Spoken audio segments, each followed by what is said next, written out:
So welcome again to this Conservation Applied Research and Development, or CARD webinar, which will report on opportunities for the Conservation Improvement Program, or CIP, to support Indigenous food sovereignty. Thanks so much for joining us today.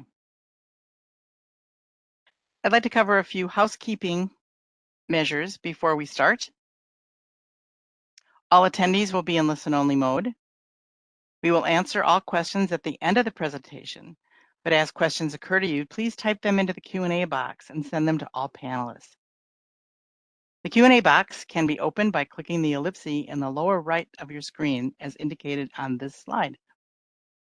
We'll do our best to answer all questions within the time allocated, but if for some reason we don't get to all the questions, we will answer them after the webinar and post them on our website. This webinar is being recorded and will be available on the department's website in a few weeks. The slide set from the webinar will also be available on the website, but if you need it sooner, email me directly. Finally, if you would like closed captions on this webinar, please click the CC bubble in the lower left of your screen.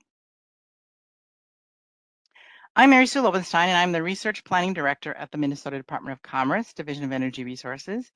In that role, I identify and analyze gaps within utility conservation improvement programs and coordinate and plan research to fill those gaps. The CARD program is a major tool of that work. With me today is Laura Silver, who is a Senior State Program Administrator at the Department of Commerce, where she reviews utility CIP triennial plans and annual status reports. Laura will be moderating the Q&A portion of our webinar today. Today's presenters are Dan Street from Slipstream, Brian Van Stippen from the Indian Land Tenure Foundation, and Kelly Kane from the St. Croix Institute.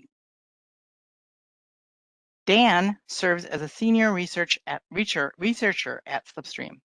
Dan's research informs the development of Slipstream's financing, agriculture, and community-based programs. Dan was the principal investigator on the research that is being discussed today. A member of the Oneida Nation of Wisconsin, Brian is Program Director for National Indian Carbon Coalition at the Indian Land Tenure Foundation. He provides education, training, and technical assistance to tribes and Indian landowners who are interested in entering the carbon credit market. On this CARD project, Brian led the tribal engagement and outreach and assisted with project management. Kelly is founder and principal at the St. Croix Institute, where he applies a strategic and pragmatic approach to wide-ranging projects. Kelly's current research focuses on beyond sustainability carbon negative approach to best design and management practices for businesses, local units of government, NGOs, and state and federal agencies. Kelly led data collection and conducted economic impact analysis for this CARD project, as well as assisted with tribal engagement. Welcome to all of you, and we look forward to the presentation today. Just to provide a little context, this webinar is one in an ongoing series designed to summarize the results from research projects funded by Minnesota's Applied Research and Development Fund, which was established in the Next Generation Energy Act of 2007. The purpose of that fund is to help Minnesota utilities achieve their energy savings goal. About $2.6 million is set aside annually for the CARD program, which awards research grants in a competitive request for proposal process. Results from CARD projects provide utilities with data to help enhance energy efficiency program designs within their CIP portfolios. As you can see by this pie chart, CARD projects funded to date have been in all building sectors, as well as some that cross multiple sectors. The subject of today's webinar is the agricultural sector, and will provide insights on energy issues related to food sovereignty in Minnesota tribal communities, including how CIP can support both energy savings and non-energy benefits generated from strengthening tribal food systems. Now I'll turn it over to Dan to kick off today's webinar. Well, thank you, Mary Sue. Good afternoon, everybody, and thanks for joining the webinar today. We're looking forward to discussing the findings of our research on how CIP can support Indigenous food sovereignty in Minnesota. We recognize that many attendees may be unfamiliar with Indigenous food sovereignty and how it intersects with CIP, so we'll start our presentation with contextual information before exploring those intersections with CIP. For all the work that we do, and especially as we explore how CIP can support Indigenous food sovereignty, it's important to recognize the land and historical context in which this work is taking place. The state of Minnesota is located on Anishinaabe land and Dakota land. We acknowledge the work we do in Minnesota Makotse, the state of Minnesota, involves land that is of great historical, spiritual, and cultural significance to the Anishinaabe people and Dakota people. We also acknowledge the past and present harm to Anishinaabe, Dakota, and other Indigenous nations through systematic racism, the forced removal of their people from their lands, and the seizure and colonization of these lands. We reflect on our place in these histories and our obligation to rectify the erasure of Indigenous peoples in our work. We acknowledge the Indigenous peoples on whose land we live, learn, and work as we seek to improve and strengthen our relations with Indigenous and sovereign nations. I'd also like to acknowledge that this project is supported by a grant from Minnesota Department of Commerce Division of Energy Resources through the Minnesota Card Program, which is funded by Minnesota ratepayers.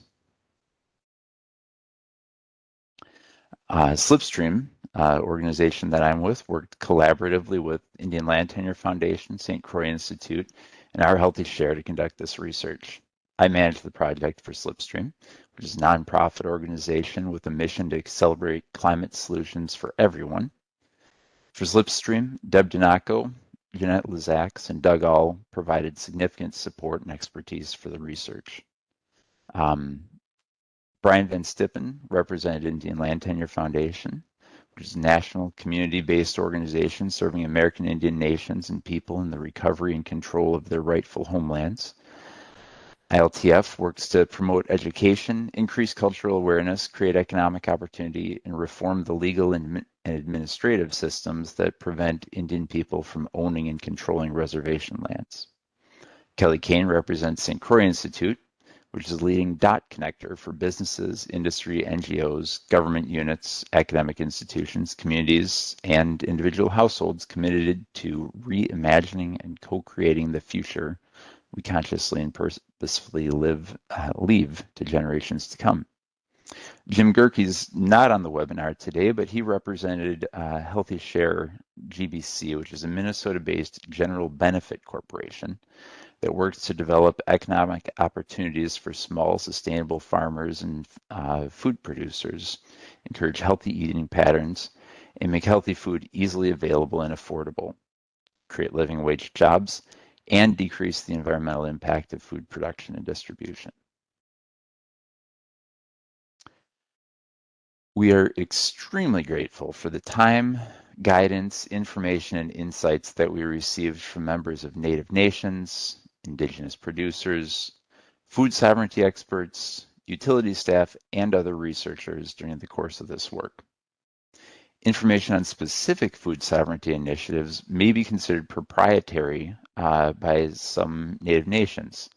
In recognition of the sensitive nature of this information and in compliance with research agreements that we signed with certain Native nations and requests from some interviewees, the findings that we'll discuss today and the corresponding project report don't associate projects with specific Native nations, but instead they try to generalize or anonymize the findings in order to maintain the requested level of anonymity. So our research pursued three objectives. First, understand the energy use within active and planned food sovereignty initiatives in Minnesota. Second, recognizing that while energy is used in many food sovereignty activities, it's unlikely that Native nations view energy efficiency as a primary objective for this work. We sought to identify non-energy benefits that CIP support for this work could generate.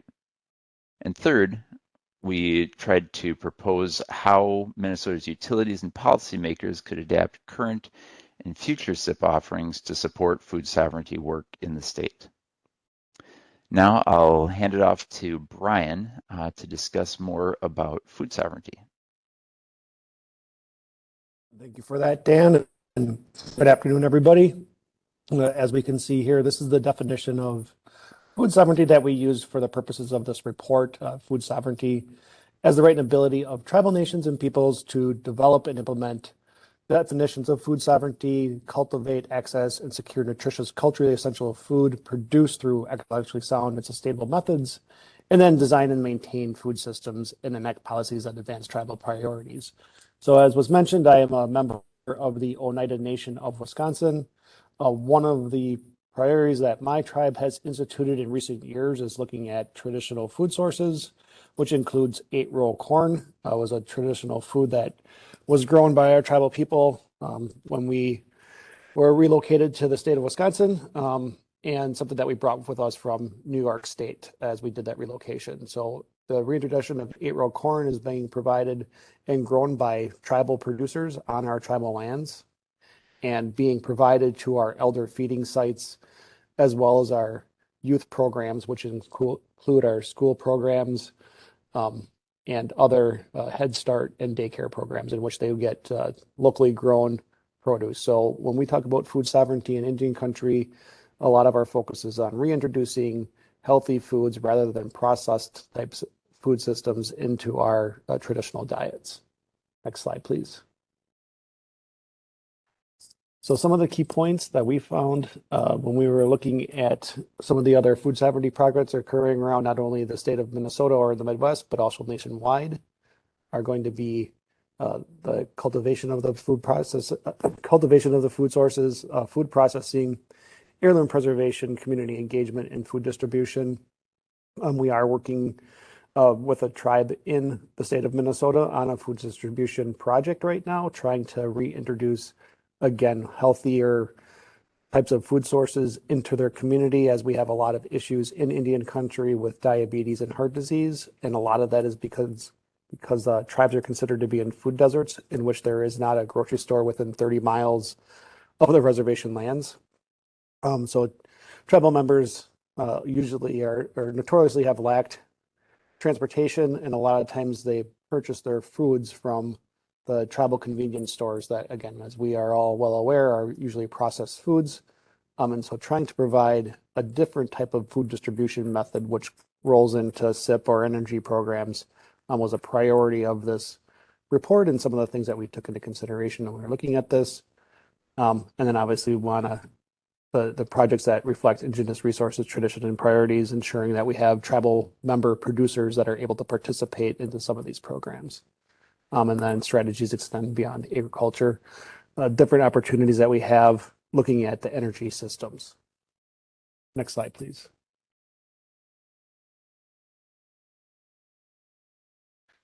So the Native Nations and utilities in the state of Minnesota that we are all looking at are the 11 tribes that are considered to be recognized in the state, and then how they are served by these specific utilities. We wanted to ensure that we were talking to all the participants, or as many participants as possible.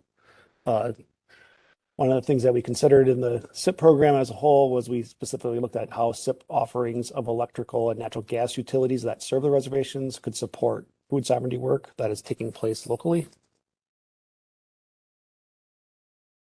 As I had mentioned, food deserts, what we look at is through the USDA definition, when a high percentage of low-income households live in a tract within a third of the population in rural areas. That's kind of the definition that we're focusing on. One of the things that makes a lot of sense for, again, the tribal nations is the distance of grocery stores or food systems that are in relation to where the people are located. So as you can see from the chart, food deserts are prevalent, extremely prevalent in the state of Minnesota. Something that when we began this report and looking at this, we knew that there was that case, but we didn't realize it was as prevalent as we had found within the data once we got done collecting it. Next slide, please. So what we had done along with the stakeholder interviews was outreach to as many tribal producers that we could find, whether it be an individual tribal producer or a tribal nation producer, but also did a lot of literature review of the CIP. Some of the things that we were looking at for the findings were how did CIP play a role, and how it might address greenhouse gases through an offset protocol. It was something that we wanted to explore through reductions in transportation. A lot of the food sources that we were seeing are obviously coming from overseas or further away from in the state of Minnesota, and we're trying to track how that might be effective if we can get a more locally food distribution center created. And then lastly, we looked at some of the findings to recommend how existing SIP could offer adaptation to support food systems and food sovereignty work, and also propose a structural change that policymakers can consider to the larger SIP framework.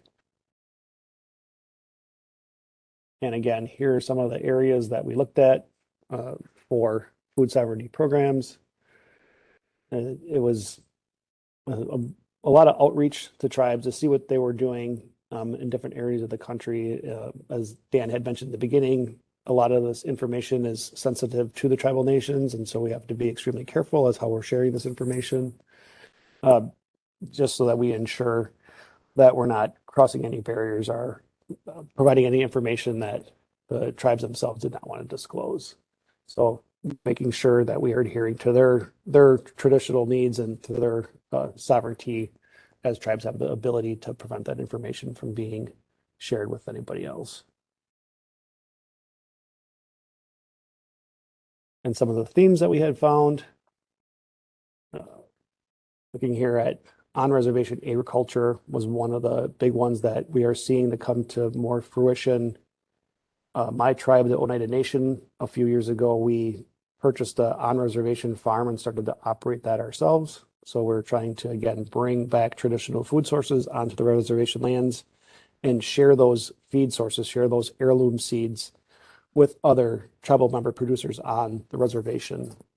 We have a lot of agricultural land in the state of Wisconsin. We have a lot of agricultural land on our reservation, and we do not have a lot of tribal member producers. So that's one of the things that our tribe is focusing on, is reintroducing farming practices to our tribal members to get those individuals to participate in the marketplace, because not a lot of people understand that they can't make a viable living by producing these crops and providing them into the marketplace. And then a big one was community education and engagement. How do we engage with the local school systems, elder programs? That was a big one. We do have elder feeding sites on our reservation lands, provide meals 3 times a day. And again, a lot of times that is processed food. So we're trying to introduce more organic and locally produced food sources through that food distribution system. So a lot of these different opportunities that we've seen from the other projects that were going on nationwide, and how do we support these through the CIP program. All right, thank you, Brian. As Brian mentioned earlier in the methodology, we did investigate energy uses within food sovereignty work, the types of food sovereignty work that were identified during the interviews. The scope of work for this research did not include quantifying energy use within those activities or estimating an energy efficiency potential for food sovereignty work, but instead our focus was to identify the key energy consuming activities that were common among multiple food sovereignty projects that we learned about. Please note that these activities include processes that use both utility delivered fuel as well as activities that use non-utility fuels. So as a result of that, some of them may or may not be sort of applicable to CIP currently, but we still felt that they were important to identify in this context. So first, greenhouses and hoop houses were a common theme as nations sought to extend the short growing seasons in Minnesota. Consequently, greenhouse lighting, HVAC, and structural and envelope quality all influence energy use. Next, energy use in farming by Native nations. Brian was just talking about the Oneida Nation purchasing a on-reservation farm.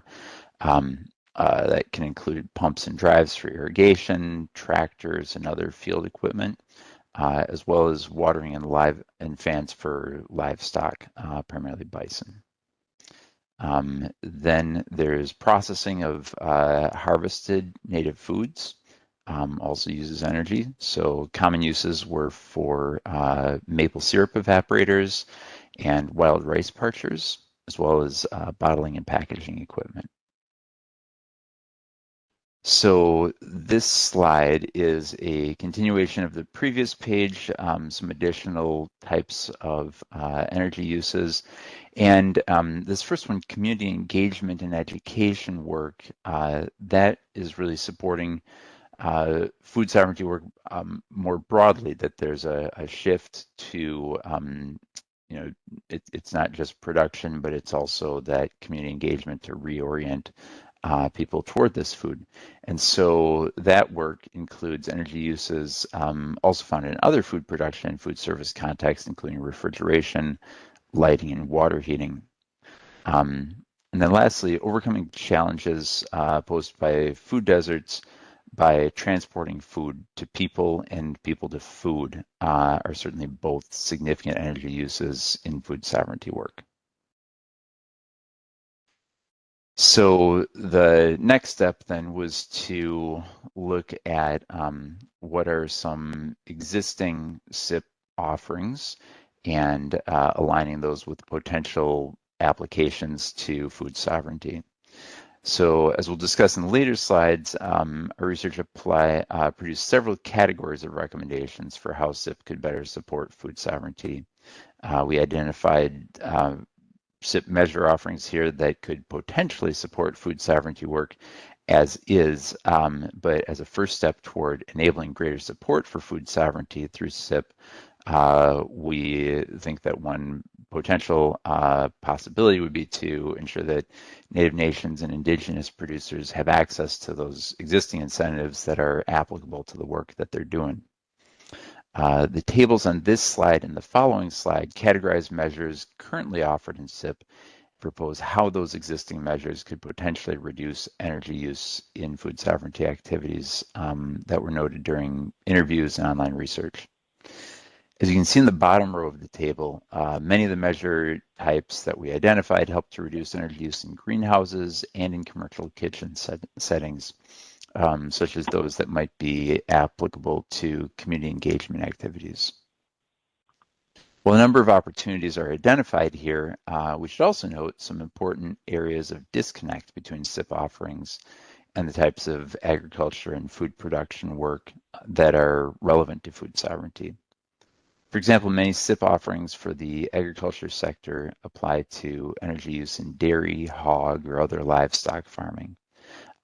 Generally speaking, these types of livestock operations are not applicable for the food sovereignty work that we encountered in Minnesota.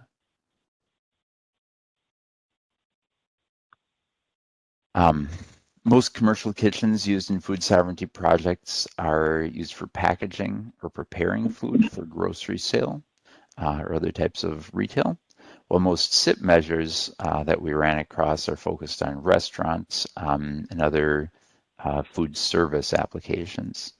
Therefore, while many utilities do offer rebates for a variety of types of food service equipment, measures such as fryers, boilers, and other food prep measures might be less relevant than measures directed at food production equipment.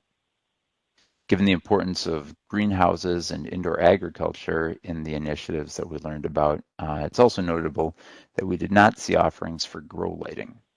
The last column in this table looks outside of the context of most CIP offerings and into how EV charging, load management, and custom rebates could potentially support food sovereignty work, with custom rebates, of course, being within CIP offerings. I misspoke there. So based on our review of planned and in-process food sovereignty work in Minnesota, as well as the inventory of CIP offerings by the utilities that serve the reservations, we identified new types of equipment for which utilities could offer incentives so as to optimize energy efficiency and food sovereignty work. A few slides ago, we referenced opportunities to expand offerings for greenhouse HVAC and shell improvements, as well as grow lighting. We anticipate that these measures, as well as flash freezers, would be accessed by both Indigenous and non-Indigenous producers. Great River Energy is running a pilot in which it incentivizes member co-ops to purchase and deploy mobile indoor agriculture modules that are being used to mitigate food access and food security challenges in the communities that they serve. The pilot deploys efficient indoor agriculture equipment while also addressing important non-energy needs in those communities. We see this as an innovative strategy that utilities may pursue to direct their CIP offerings at the intersections of food sovereignty, food access, and energy efficiency. And then the last two items here, production of maple syrup, maple sugar, and wild rice do require significant amounts of energy use and are key processes for many of the native nations in Minnesota. Therefore, adding offerings for the equipment used during these processes, including maple syrup evaporators and wild rice parchers, could support producers in reducing energy costs and emissions while conducting these activities.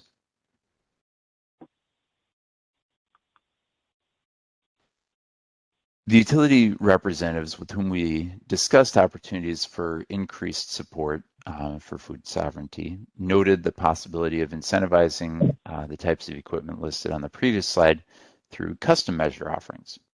However, the group or individual within a native nation that's considering equipment options for a new maple syrup evaporator might not be aware of the opportunity to apply for a custom rebate, or they may not have the information needed to apply for a custom rebate for that equipment. One possibility could be to adapt messaging for custom rebate offerings to highlight how they might apply to food sovereignty work and might be helpful in addressing these gaps.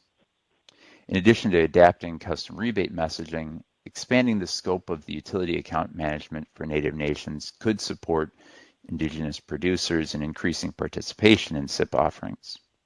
Given relatively high energy use in casinos, it may be expected that utility account management for Native nations sometimes centers on the energy that's used in those casinos. By intentionally broadening utility account management to explore energy use in agriculture, food production, and residential settings, utilities may be able to better support the Native nations in comprehensively managing energy use.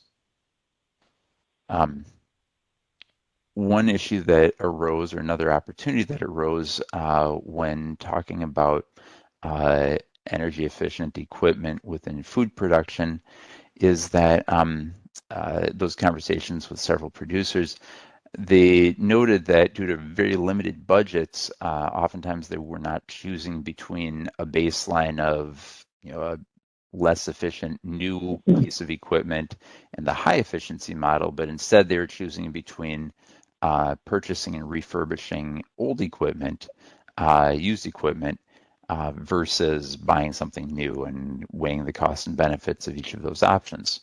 So if there's to the extent that there's a potential to recognize that the business as usual baseline may be saving money by buying older, less efficient equipment rather than buying baseline conventional equipment, new equipment, utilities may consider applying an adapted baseline energy use baseline to reflect that decision. Then the last item on this slide, as we discussed earlier, the success of food sovereignty work depends on engaging and educating community members and helping people rediscover the benefits of traditional foods. This is often done through serving and talking about traditional foods at community events. Utilities may consider how they could partner with Native nations to incorporate education on energy use and energy efficiency into these events, and then use marketing budgets to help sponsor those events, making them more financially sustainable. So the definition of Indigenous food sovereignty that was shown earlier includes that one of the purposes of food sovereignty is to design and maintain food systems and enact policies that advance tribal priorities for ensuring that tribal citizens have the sustenance they need to thrive physically, mentally, socially, and culturally, not just today, but for generations to come. One of the primary lessons that I personally learned through this research is that Indigenous food sovereignty work supports individual and community well-being, and that energy use and energy efficiency are factors within food sovereignty efforts. So you have kind of this nested situation, and that given this context, as we consider how CIP can support Indigenous food sovereignty, we need to think about points of connection, including connections between sectors, between efficiency and renewables, between fuel types, and between energy uses. And in an effort to try to explore those intersections, we looked at the three main focus areas of this work, which were Indigenous food sovereignty, energy programs, and food desert mitigation. And so we found no, and so as part of our literature review and our interviews, we looked for examples of intersections of these. We found no precedents of research, pilots, or programs that engaged all three topic areas. Nor did we find any examples of direct support for food sovereignty by energy programs. However, we did find that Indigenous food sovereignty work frequently sought to address the barriers to food access, food security, and adequate nutrition that are created by food deserts. So there's certainly an intersection there. We also identified two pilots in which energy programs worked to reduce food deserts within their service territories. These included the Great River Energy Mobile Indoor Agriculture pilot that we talked about a few slides ago, as well as a pilot by the North Dakota Association of Rural Electric Cooperatives, in which they deployed mobile food hubs in their service territory, in the service territories of the member co-ops, as a strategy to improve the economics of food distribution in these in the very rural areas that they served.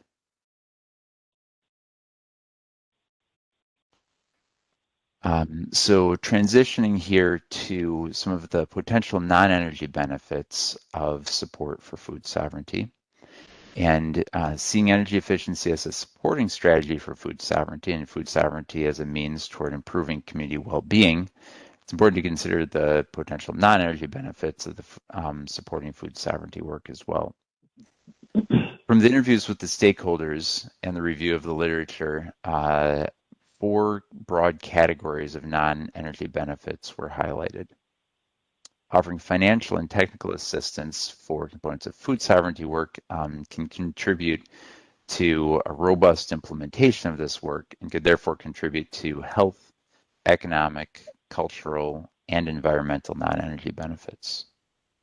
Our scope of work for the research explored benefits of increased economic self-sufficiency and reduced greenhouse gas emissions from due to transportation in more depth. And so I'm going to hand it off to Kelly to talk about some of this work. Hi, folks. Thanks for being with us today. Indigenous food sovereignty projects and programs create a robust and sustainable local food systems.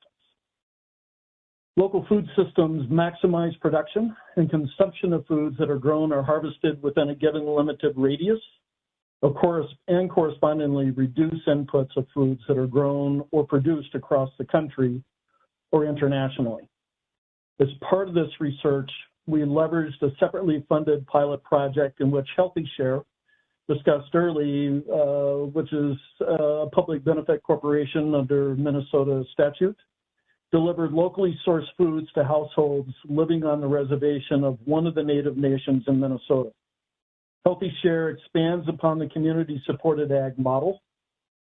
It aggregates fresh organic foods from multiple sources and delivers weekly shares to the front doors of those participating in the program, the contents of which provide nutritional content that is fully aligned with USDA guidelines, thus the Healthy Share context. Healthy Share maximizes the portion of the food that it delivers that is sourced locally. But given Minnesota's limited growing season, at least currently, it balances prioritizing locally foods with offering a well-rounded assortment of nutritious foods throughout the year. Healthy Share started deliveries for the pilot in early November of this past year, and through the end of April had sourced 42% of the food locally. And when we think about that radius, we're typically talking 150 miles or less. That time period in a very low producing time is a very low producing time for growers in Minnesota, and Healthy Share anticipates that the year-round results will show 65 to 70% of delivered food being locally sourced. One of the things, as you can see, we looked at was the greenhouse gas impacts. Our research leveraged data and experience from this pilot to initiate an outline for how greenhouse gas emissions reductions resulting from a transition toward local food systems could be quantified.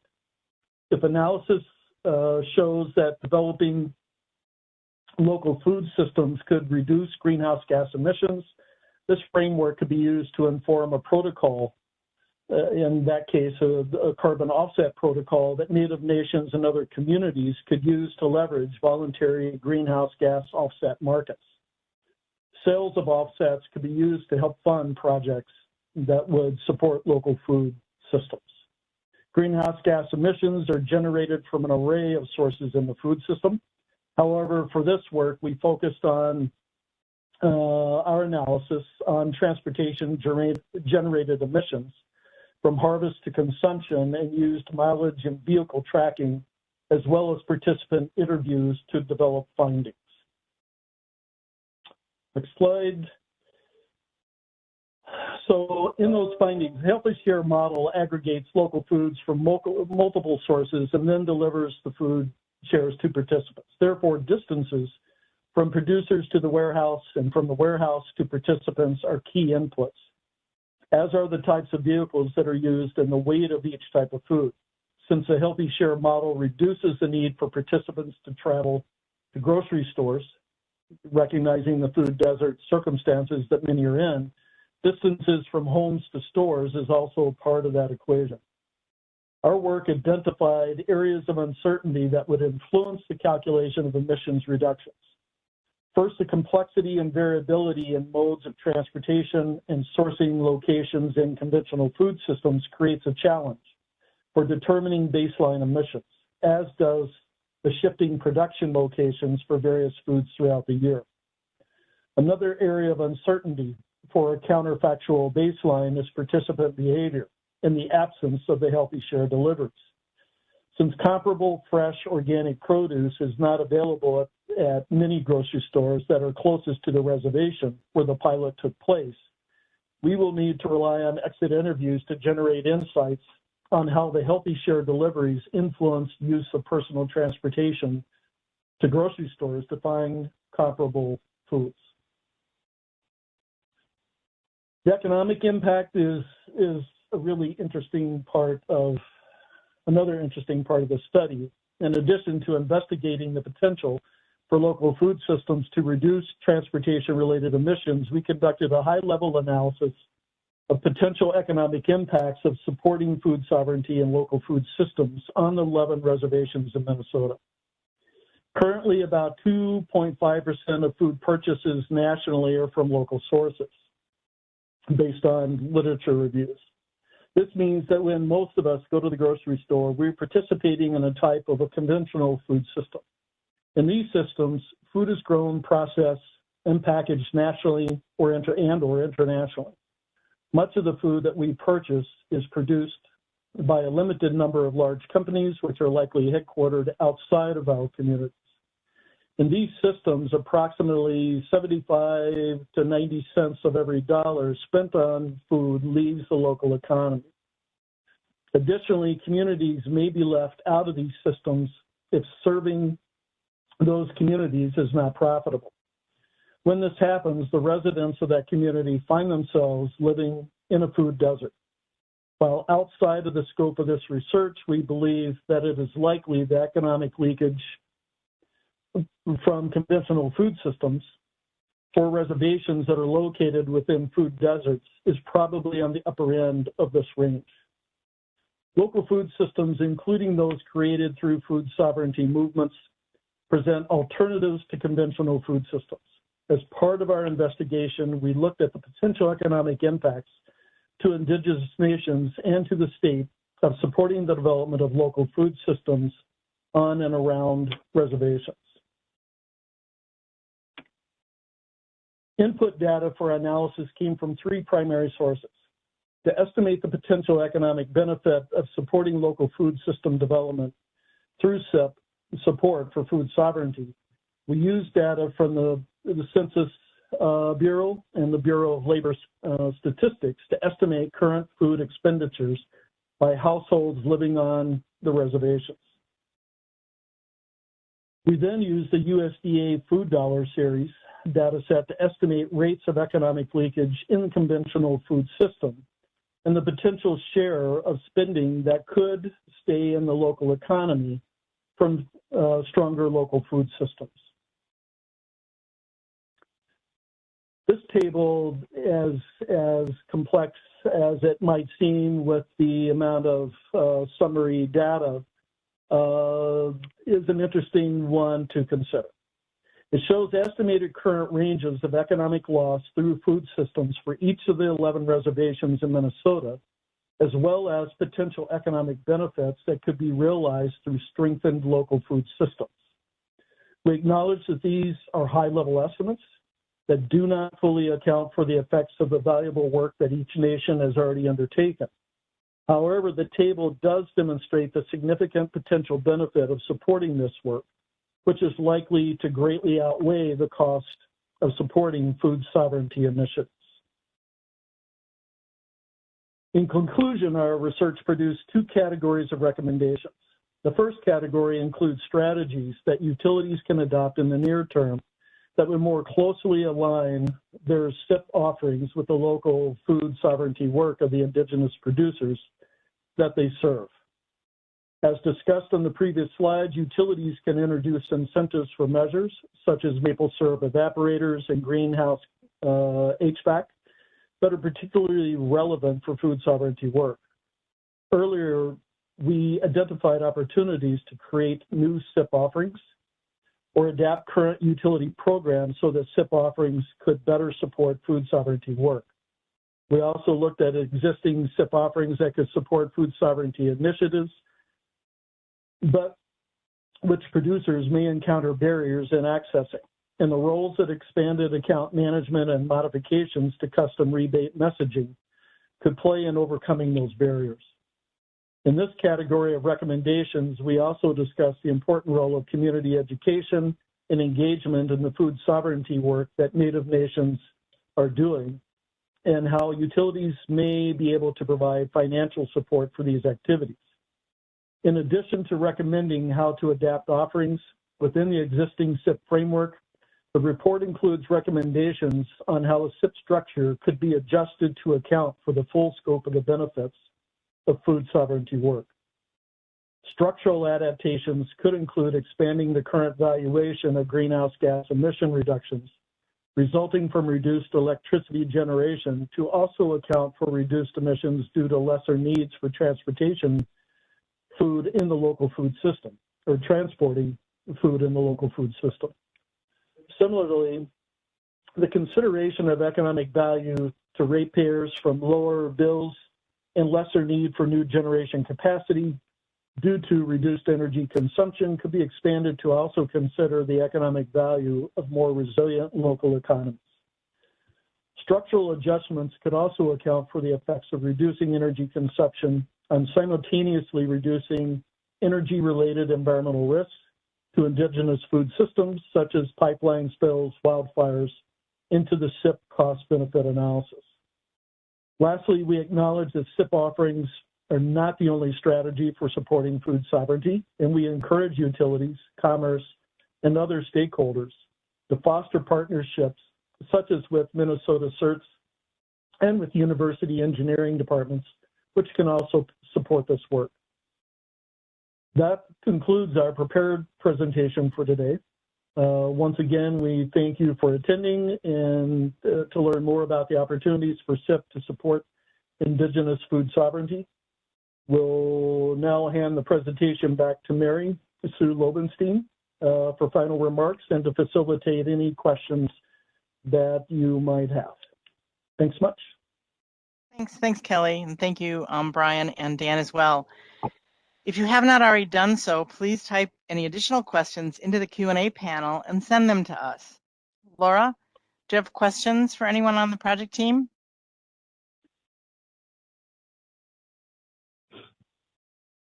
All right. How about who should utilities engage with to start a conversation about how they can support food sovereignty work in their territory at the utilities? Sure, and I think that on behalf of the project team, I'll maybe suggest respondents.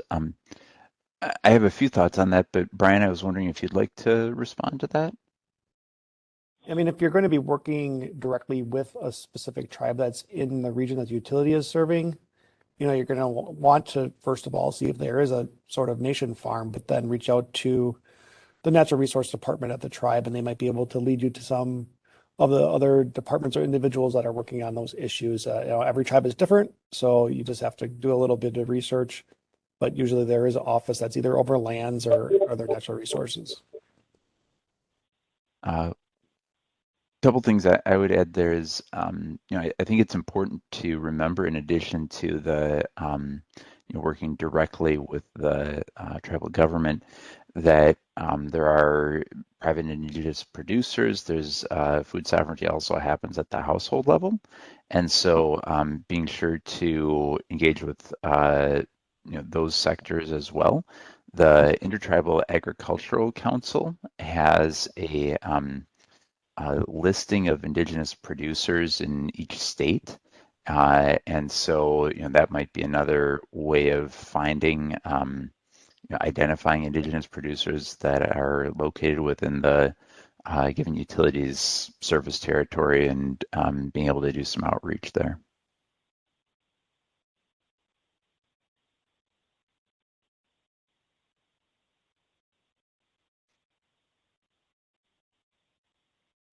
Question.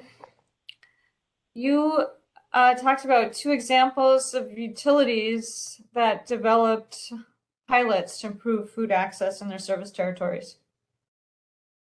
Do you have information, or can you expand upon why the utilities decided to create these pilot programs? So I think that each of the utilities sort of had different motivations. For the North Dakota example, they really recognized food deserts as an existential threat to their business model. They were seeing people leaving the areas, because if you have to drive 60 miles round trip to a grocery store, that's just not great quality of life, and so people were leaving and moving towards more urban areas. And obviously you lose all of your customers, and you don't have a co-op anymore. And so they decided, you know, it was the right thing to do, and it was in their business interest to find ways to reduce the loss of food outlets within the service territory. So I think that was part of their motivation. Not sure if anybody from Great River Energy is on the webinar today. I don't want to speak for them, but I think that, you know, they recognize from the conversation, they also recognize the value of, or the potential for indoor agriculture more broadly, and wanted to get ahead of the curve and kind of learning more about this technology, both from an energy standpoint, but also a community support standpoint. So I think in both cases it was understanding the utility or the co-op, understanding their role as being supporting the community more holistically than just a narrow focus on energy. Yeah.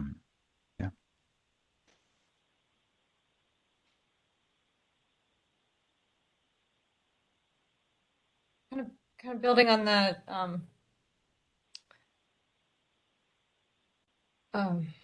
food deserts issue. Given the context of food deserts and the importance of transportation related to that, do you have any thoughts or insights into the current situation and opportunities to expand EV infrastructure for tribal nations? Yeah. Kelly, I know that electric vehicles and electric farm equipment is something that you've done some thinking about. Do you want to respond to that one? Sure, I'd be happy to. There's a certain amount of crystal ball gazing that goes into the scale and the speed at which EV charging will become ubiquitous. That will be available to everyone, and making sure that that's done on an equitable basis for not only urban areas but especially rural areas, which tends to include the reservations within the state. And so I think that the equity side of this is really critical when we think about the planning, design, and breadth of the EV charging capability. Along with that goes the degree to which not only there is public recharging capabilities, but the degree to which home and business-based recharging becomes accessible. And seeing that not only in terms of homes, but in terms of farms. And so while I don't have the empirical numbers right here on the top of my head, the rate at which, for instance, the major farm equipment manufacturers are moving quickly toward electric tractors, especially in the small and medium scale tractors, at least initially, it says to me the opportunity for the utilities to be able to think about not only personal and commercial recharging of vehicles, but the degree to which that also provides for on-farm charging capabilities, whether that's, especially if it's tied to solar distribution across those farming locations. So it appears, again, the crystal ball, that we are moving rapidly toward that technological transition, just as we have in virtually every other aspect of our lives. And while it might not seem an avalanche at the moment, it appears that that is inevitable. So the ability to interact with the tribes now, to be planning and designing and making sure that they, along with non-tribal communities, both rural and urban, are part of that conversation seems to us to be especially critical. Quickly following up on that, or did you discover in your literature review or research, or just from your your expertise, are you aware of any cases where utilities might have designed rate tariffs and partnered with tribes around EV rate tariffs, and or any efficiency program rebates for level 2 chargers or other infrastructure to support EVs? I'll take a quick dodge of that. Personally, I am not aware of, they're very likely out there, but personally, I'm not familiar with any at the moment. All right. Dan and Brian, I'm not sure if you might have a better reference to that. We didn't run across anything, or I didn't run across anything in the course of this research. Brian, did you have anything to add there? No, I don't recall seeing anything either. Okay. Great Thank you. opportunity waiting to happen, though. Mm-hmm. So that was all our questions. Anybody on the call, if you have any questions that you've been holding back, go ahead and put them in the chat. We can just, why don't I give you an opportunity to just make some final comments about it if you have any final key takeaways about this project. And then after that, if we don't get any questions, we can turn it back to Mary Sue for closing. Sure. I guess I'll share a couple, and Brian, Kelly, you guys go for it. To me, the key takeaway was that the first step is listening, engaging the Native Nations, the Indigenous producers, others. I feel like without, absent this work, sort of the role of community engagement and the potential for different CIP strategies that support that community engagement work is maybe something that, certainly something that I would not have been thinking about.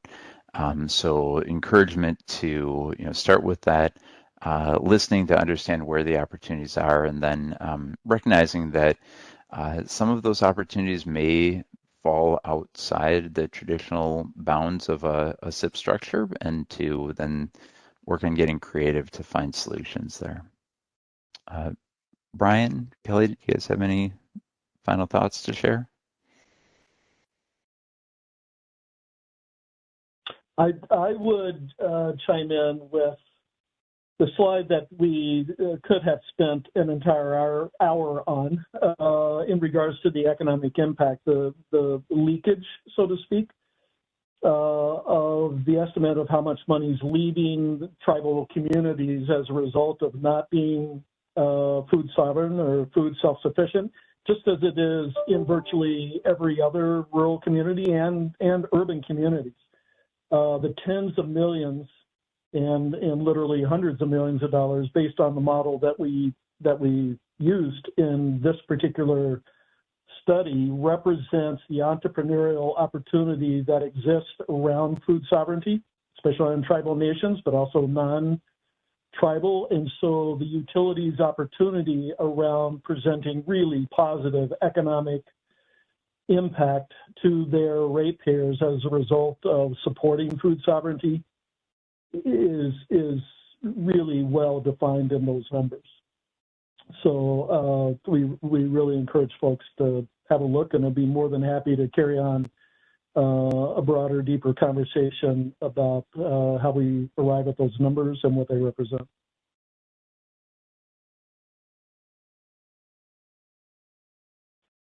Great, Mary Sue. Okay, got any more questions, Laura? Or should I go on to the closing here? All right. The question I think you're going to cover about the recording. So. Yep, I'll cover that. Thanks, Laura, for the Q&A, facilitating that, and thanks everyone for your great presentation and for your great work on this project. To contact one of us.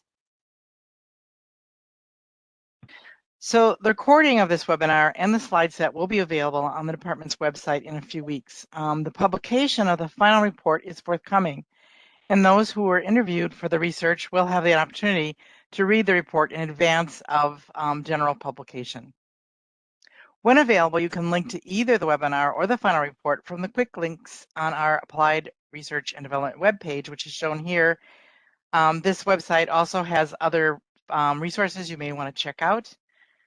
Before we wrap up, I'll just mention some upcoming CARD webinars. On October 12th, Michael's Energy will be discussing their investigation of the energy savings associated with the use of nanofluids as a heat transfer fluid in different HVAC applications. On the 19th of October, Cadmus will present the key findings and recommendations from 2 research projects that sought to update a couple of outdated inputs in Minnesota's current Technical Reference Manual, or TRM. Utilities use the TRM to calculate the savings and impacts savings impacts and cost effectiveness of CIP measures. And then on a yet to be determined date, the Center for Sustainable Building Research at the University of Minnesota will highlight key findings from a project that investigated a novel panelized wall and roof system to enable fast and cost-effective upgrades to multifamily buildings in Minnesota. You can keep abreast of upcoming CARD webinars as they are scheduled and other CIP-related news by signing up for our email list, which is on this slide. And finally, I'll just, as a final reminder, there'll be a short evaluation that launches after the webinar. Please take a few minutes to fill it out and let us know how we did. Thanks so much for joining us, and sorry we went over a couple of minutes, but it was well worth it. Have a good rest of your day.